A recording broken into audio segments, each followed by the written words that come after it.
Hello and welcome to Maximum Disc, a show where I celebrate physical media and talk about films that I own on Blu Ray and 4K Blu Ray. My name's James Adamson. I'm a co-host on the Double Reel Film Podcast. If you like this chat about physical media, please do check out Double Reel. It's a magazine-style movie podcast made by people who love films as much as you do. Tune into any episode and you're going to come away with some great recommendations of things to watch instead of just submitting to the algorithm. That's the sales pitch for the podcast out of the way. Now we're talking about physical media. Why does it matter? Well, if you've clicked on this link, you probably already know this, but if you care about a film, you need to own it. You can't rely on the streamers. One, they might not make it available. You want to watch something, you go through the list. No, that's not what they want to press on you today.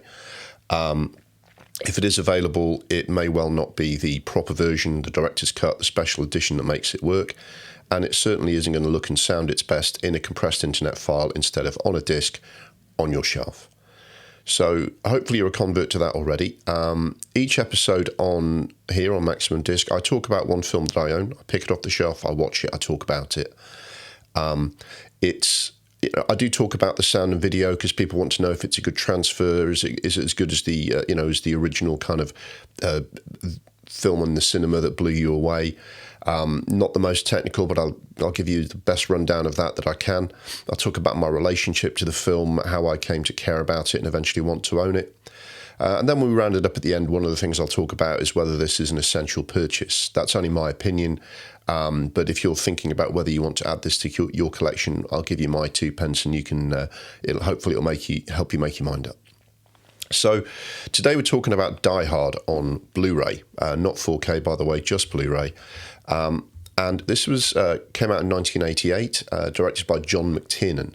This was his follow-up to Predator. The 1-2 punch of those films put him at the very top shelf of action blockbuster directors, and he stayed there for the best part of a decade before box office failures, lawsuits, and eventually criminal charges ended his career.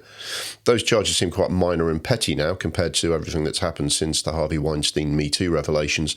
It was some illegal wiretaps that, to stop someone interfering with his direction of a really bad movie called Rollerball. Hardly a film worth going to jail for. But, most people now have forgotten that kind of nonsense and just forget those great films he made in the 80s and 90s, which is really what his reputation rests on. Now, this film just blew up in the late 80s, turned Bruce Willis into a star, all of those things. But in terms of its background, the screenplay was written by Jeb Stewart, and it was a very loose rewrite or adaptation of a novel called Nothing Lasts Forever that Fox had the rights to. That was effectively the sequel to a previous book that had been adapted into The Detective with Frank Sinatra, who, interestingly, his contract gave him first refusal on being in the film. Fortunately, he was convinced to step back. They then got rewrites from Stephen E. D'Souza, who was a more established writer than Jeb Stewart, was known for blending action with comedy, sharpening up the dialogue, making it all work. So, as I said, fortunately, Sinatra wasn't the person in this in the frame to do this action movie at the age of 60 or whatever he was, allowing a rising star called Bruce Willis to take the role of John McClane. He, at that time, was known primarily for a slightly quirky rom-com detective show called Moonlighting, and seems odd to think now that he was somewhat of a risk to take the lead in this film. Similar risk in the sense that no one had heard of him before. Alan Rickman made his film debut as the villain, hugely memorable, and became a star in his own right.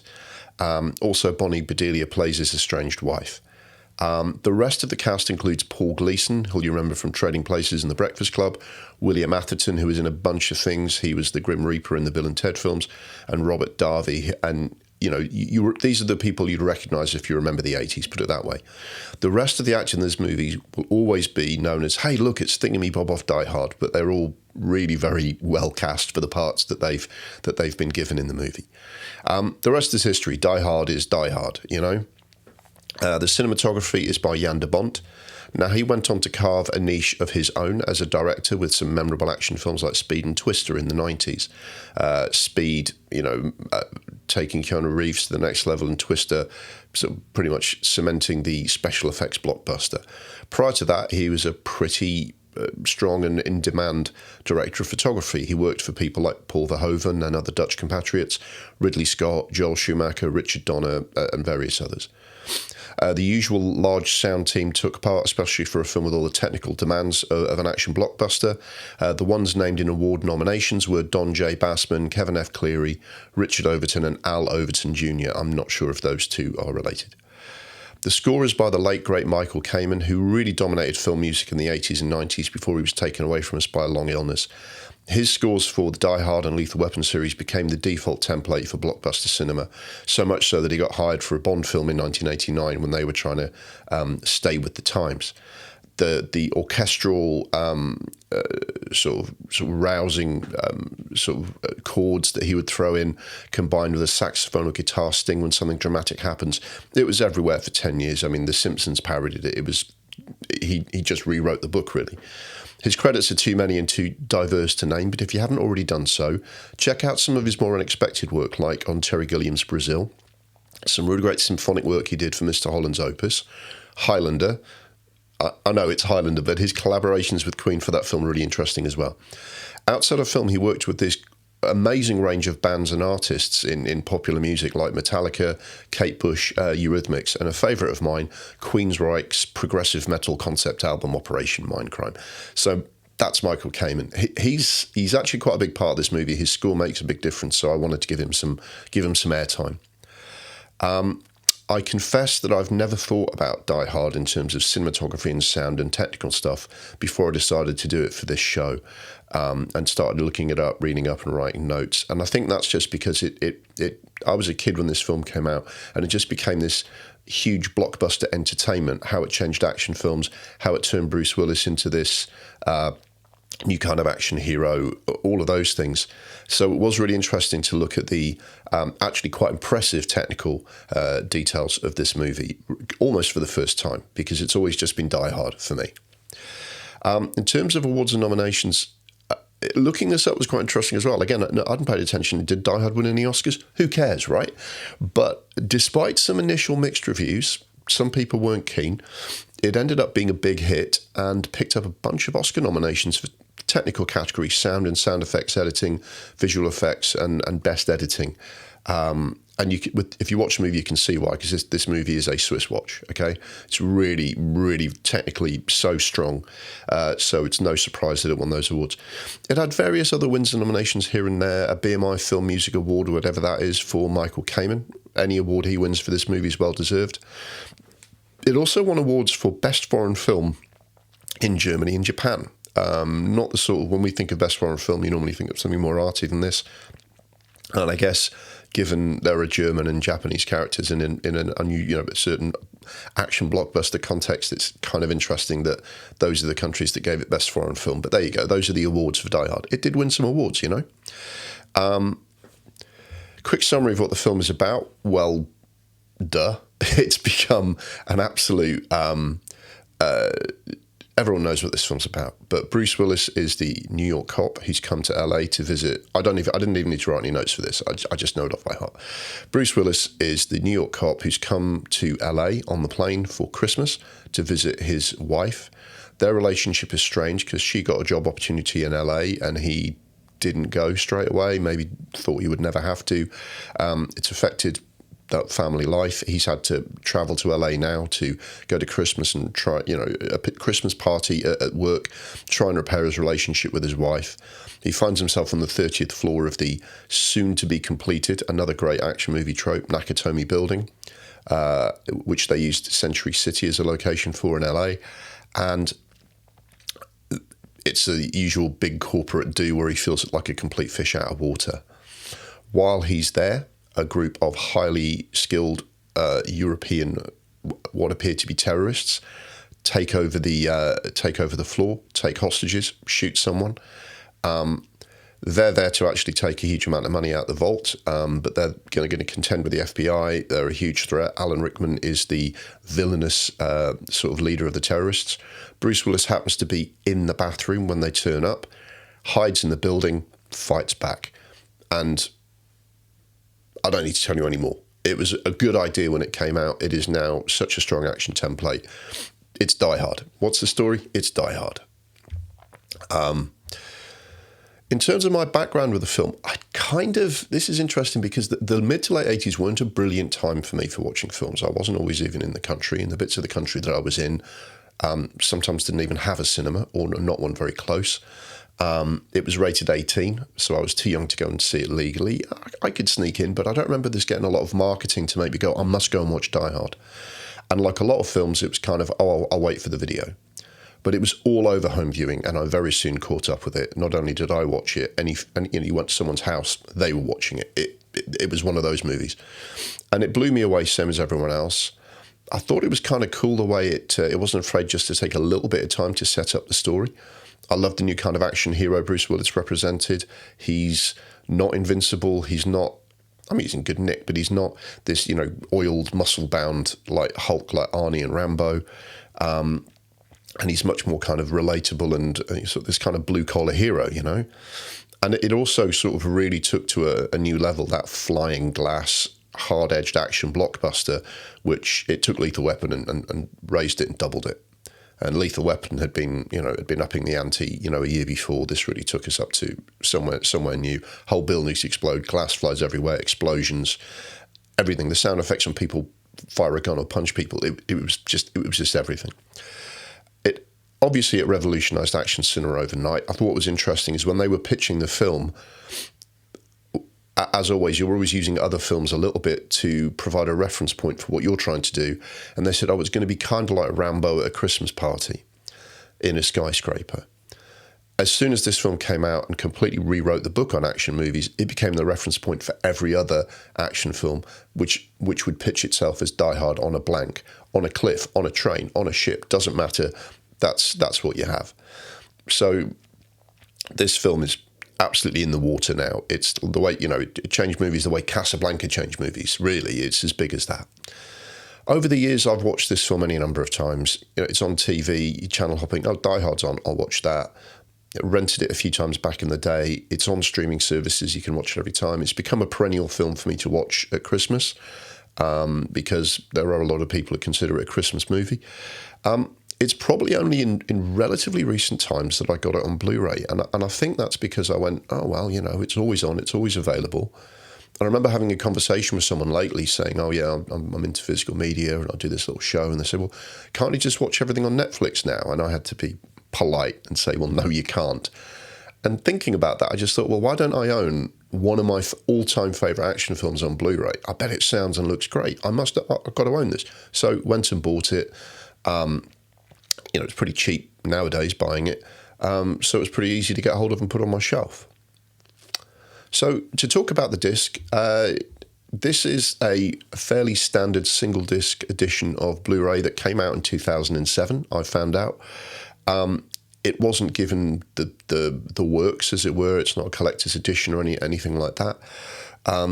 It may have come out, they may have given it a bit of a sort of publicity boost because 2007, I think Die Hard 4 came out. One of the Die Hard sequels came out that year anyway. The ones I don't care about. It's got fairly limited special features, a couple of commentaries, including one from the director. It's got some trailers, it's got a featurette and a stills gallery of publicity shots from the time. So not really a lot of extras. I've said before on this show, the extras don't matter that much to me, but if they do, there aren't a lot on this. Now, when I was sort of researching this, I have heard people who have criticised this disc as being a little bit basic and perhaps not the best transfer. Not that it's bad so much as that it was just a case of, here is a high-definition disc, here is a copy of the movie, let's do a quick 1080 scan, stick it on, off you go. I think they put more effort into it than that, but I think it is a pretty no-frills disc of the movie. So let's talk about the video. And again, looking at this film with fresh eyes, because before I'd really only thought about it as like the entertainment value of watching Bruce Willis save the day. But when you do get into the technical details of this film, there's some actually quite impressive stuff. It's shot on Eastman 35 with a variety of Panavision lenses as its primary shooting setup.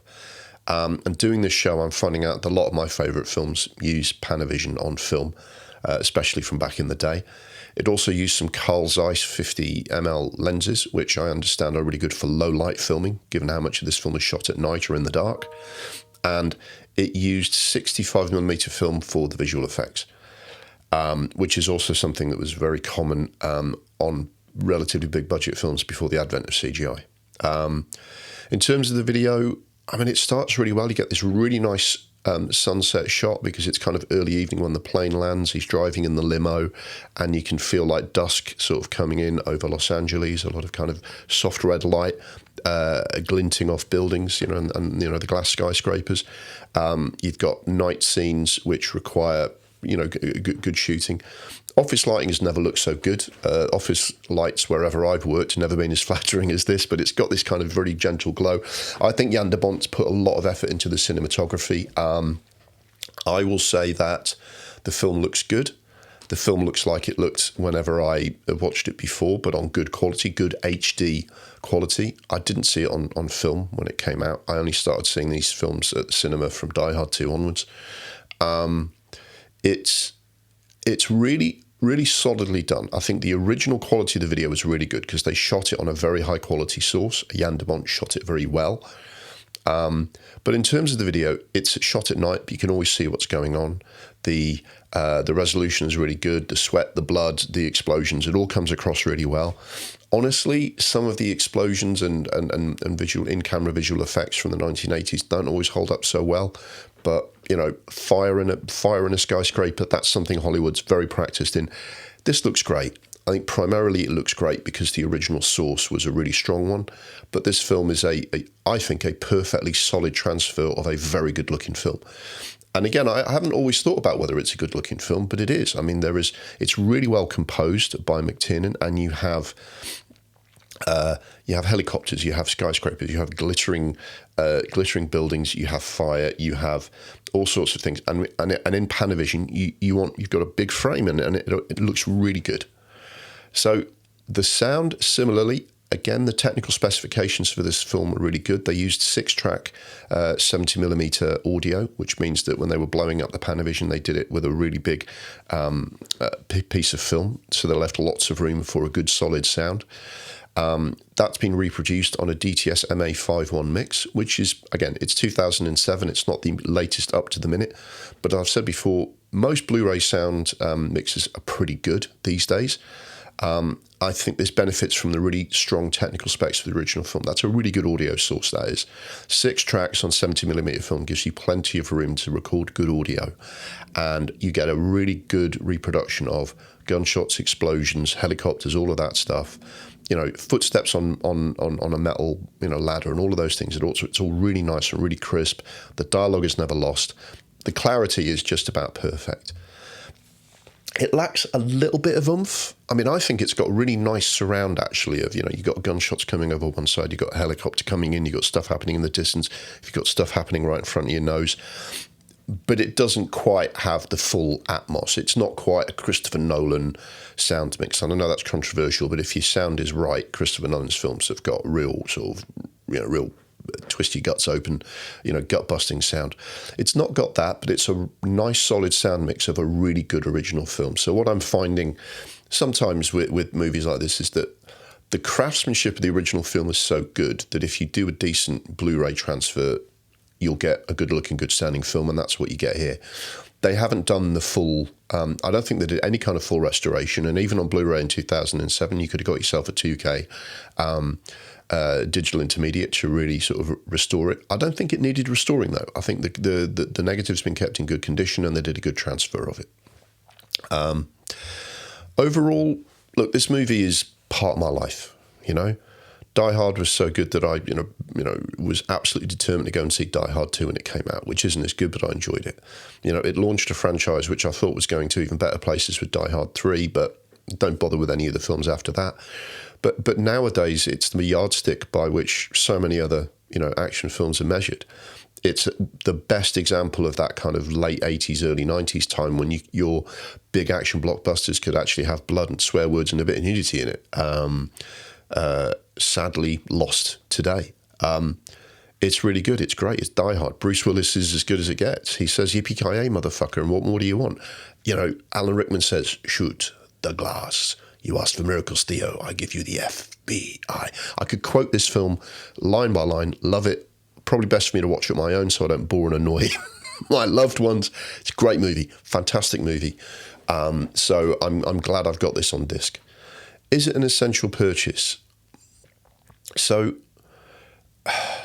you know, for a long time, it wasn't an essential purchase. I had other things on DVD and Blu Ray, and I didn't rush out to buy Die Hard, probably because it's on TV often enough, and now it's on streaming often enough that a lot of the time you can just stick it on.